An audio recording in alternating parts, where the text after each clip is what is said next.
Na mtazamaji wa Ngamba TV, karibu katika kipindi chako pendwa kabisa kinachokwenda kwa jina la Nijuze. Kipindi hiki huwa kinakujia kila Jumatatu ya wiki chenye lengo la kukujuza yale ambayo unayafahamu, ambayo huyafahamu, pengine uliyowahi kusikia sehemu, ila tunafanya kukumbushana tu. Niendelee kukukumbusha kwamba uendelee kusubscribe kupitia YouTube channel yetu hii ili uwe wa kwanza kupata taarifa pindi tu tutakapopandisha taarifa zetu ama video zetu kupitia platform hii ya YouTube. Pia unaweza kupata pale Instagram kwa anwani ya Ngamba_TZ, pale Facebook unatupata kwa jina la Ephraim James Philip.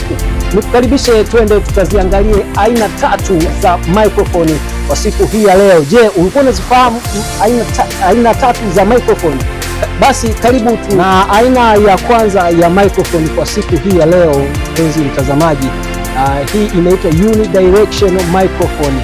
Unidirectional microphone hii ni aina ya microphone inayotumiwa kuchukua sauti upande mmoja tu na pande nyingine zinakuwa kama vile zimekufa, na mic hii imetengenezwa mahususi kabisa kwa ajili ya matumizi ya mtu mmoja tu.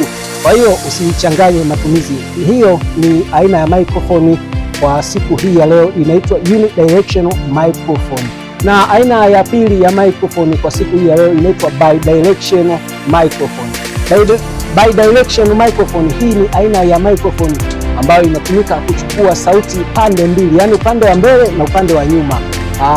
Mic hii imetengenezwa mahususi kabisa kwa matumizi ya interview, yani kwamba anayefanya interview anakaa upande wa nyuma, anayefanyia interview anakaa upande wa mbele. Kwa hiyo kwa wakati mmoja mic hii inaweza kuwachukua na kuchukua sauti nzuri kwa wakati huo huo. Na aina ya tatu kwa siku ya leo na ni aina ya mwisho, hii inaitwa omnidirectional microphone.